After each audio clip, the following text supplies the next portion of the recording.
Hey guys, and welcome to another guide on a Season 6 League of Legends champion, and in today's guide we'll be going over Nautilus. Now Nautilus is falling away a little bit and I haven't seen him a lot in Season 6, but for a support role Nautilus, it is essential to pick this champion if you want to climb. He is a perfect example of a great support. Your ADC will love you if you pick Nautilus basically. Your team will love you. He offers tank mobility, he offers lane presence, he offers team fighting presence, and he also offers a great level 1 invade, and that can be used to secure an early kill for your team. Now, talking about his skills, Staggering Blow is his passive. Nautilus basic attack deals bonus physical damage and immobilizes the target. It doesn't happen more than once every few seconds on the same target. This is a point and click stun. This is fantastic, especially how I mentioned that level 1 invade. Combined with his Q, his dredge line, this is a secure kill every time, guaranteed time, unless your team messes up of course, or you miss the dredge line. So I mentioned dredge line, that's his Q. Nautilus hurls his anchor forward. If it hits a champion, he drags both himself and opponent close together. If it hits terrain, Nautilus pulls himself to the anchor and cooldown is reduced by half. Now this can be used for engage and disengage. First of all, we'll talk about engage. This isn't quite a blitzcrank hook, it isn't quite a thresh hook, but it's a more safer hook and he doesn't need it. It's a great asset to Nautilus, but it isn't what makes him a great champion.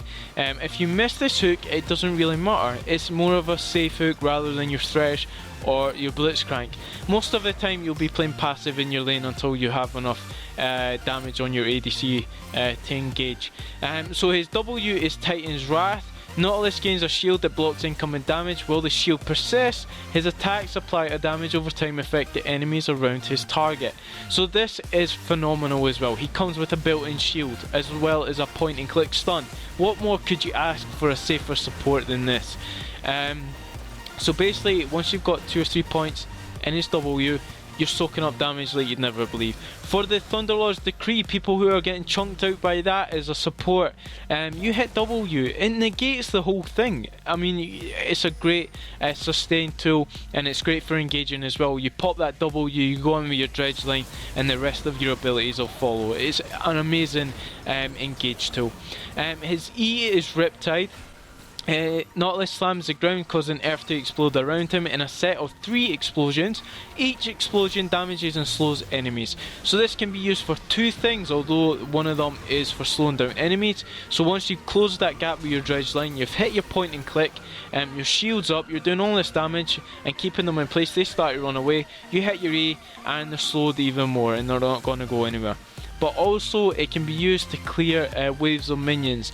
If you're sort of team struggling for wave clear, Nautilus can do it. Nautilus is a great wave clearer with his E. Once you get 3 or 4 points in your skill, at level 5 I think it's just maybe two hits of your E, 2 casts of your E, and that's the whole minion wave gone. So it's really good. His R of course is Depth Charge. Nautilus fires a shockwave into the earth that chases an opponent. It rips up the earth above it, knocking enemies into the air. When it reaches the opponent, the shockwave erupts, knocking his target into the air and stunning them.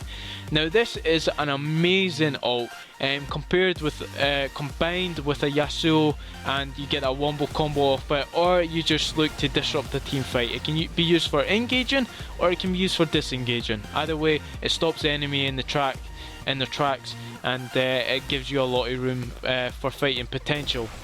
So not only does it land on the target that you're clicking on, any target between you and your initial target, the prime target, such as the ADC who's in the back line, it rips through the front line, knocks them away up in the air as well, stuns them for a bit, and then you can just go right in the middle of the fight. You can cast your Riptide, start locking down people with your passive. It's a great engage tool. So that's his skills. The way I would level up, I'd probably start with your W.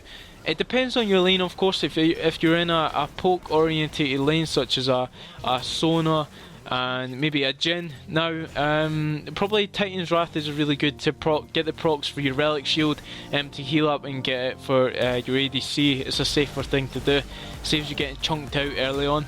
Then I'd probably go for his Dredge line. This is for if you're going for a level 2 engage, so if you're with a Lucian, this is a really good thing, so you can get in there. You've also got your shield. And then I would take your E, and from then on I would probably max your E, because it gives you wave clear, because it gives you increased slows and damage as well. It's a really prime, it's a really good thing to upgrade. Obviously you take your R anytime you have a chance to level that up, and after your E is maxed I'd probably go W, and the last thing that you would max is your Q, because you don't really need your Q, remember. It's just a safe pick. Anyway, if you're looking to disengage with it, its cooldown is reduced by half anyway, if you land it of course. So the runes for Nautilus are very basic tank runes that I like to synergize well with this kit and the Masteries. So 9 red marks of armour, 9 yellow seals of armour, 9 blue flat magic resist blues, 3 quintessences of armour as well. So it's very basic. You could also take scaling magic resist as well. It doesn't really matter, you're not going to take that initial burst damage at level 1, 2 and 3. So early laning phase is relatively safe with Nautilus. Even if you do get ganked, you can stop ganks fairly easily with your point and click. For Masteries I go 0, 12 and 18. For Cunning I end on Dangerous Game instead of Bandit.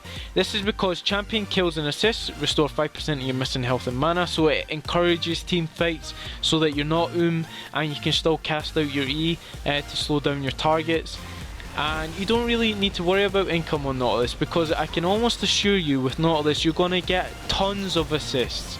Not so much kills. If you get a kill, fine, you get a kill, but you will certainly get assists on Nautilus. That is a certain. And for your resolve, I like to take Insight. That's 50% off your summoner spells, you know this. Legendary Guardian, plus 3 armor and magic resist to nearby allied champions. This is really good as well. It offers that extra protection, which Nautilus is. And Bondage Stone synergizes so well with Nautilus. I've questioned this in my previous guides, but Nautilus is a for sure champion that you would take it on. Plus 4% damage reduction, 6% of the damage from any champions taken by nearest allied champion is dealt to you. So that is the Masteries out the way, and that synergizes amazingly well. Masteries of runes and this kit is phenomenal. You become an indestructible beast later on. So in late game, you're indestructible and you're a great frontline for your team. For his build, Nautilus's build is fairly simple. Always go with Face to the Mountain. I wouldn't go with anything else. Talisman of Ascension, you don't really need that. If you need Engage, you've got Deadman's Plate and you've got Righteous Glory that you can build into. You don't need Talisman, you don't need the mana regen, and you don't need the income either, because he scales really well because of all the assists.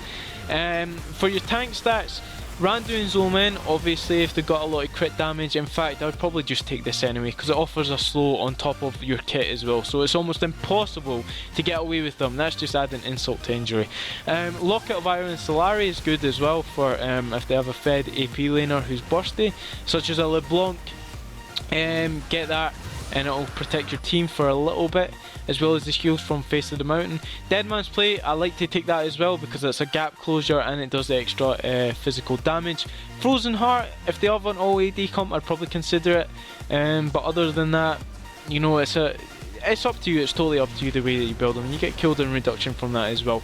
Your Righteous Glory is viable as well, although I probably wouldn't take it personally. And Zeke's Harbinger, I'd probably take that on a more utility support, but it does work with Nautilus. And another thing that I've been experimenting with my supports, and you'll see this in my upcoming guides as well, is split pushing. Now, split pushing has been overlooked for a support role. Normally it's your top, your mid laner, or your jungler. This time you can do it with your support. Like I mentioned, Nautilus's E once maxed, 2 casts of that and a relatively low cooldown as well, and will get rid of the minion wave. Combine that with a Zz'Rot portal or a Banner of Command. I'd probably pick Zz'Rot over Banner of Command. Zz'Rot gives huge potential in pushing the wave, a slow push, and if you put in one of the brushes near the turret, it gains stats going into the turret as well and does a bit of damage. So it's always good, and it will always be a good bait as well. A lot of people will go and try and get rid of it, and it's a great setup bait too. Binary Command, like I said, if they have a lot of AP and they can't get rid of it, they're going to struggle to get rid of that tank that you've empowered. But as I said, for the engage, Deadman's plate is only 200 gold more extra than the Righteous Glory. It's probably going to be you engaging anyway, so I'd probably take it. And it's constant as well with the speed boost rather than the Righteous. You need to wait for the active to come back. Obviously your boots is totally up to you. Mercury, Swiftness boots, Mobility boots. If they have an all AD comp, I'd probably consider Ninja Tabis. I'd never consider cooldown reduction boots on Nautilus, just because you get that through your items anyway. So that is basically my guide for Nautilus, guys. I mean, it is a really good guide. I think you should try it. I mean, there should be more Nautiluses. If you want to climb, he is the champion to do it with. He's a basic champion with a superb kit, and he's got great winning potential in games. So thank you for watching, guys. I hope you enjoyed it, and I shall see you in the next one.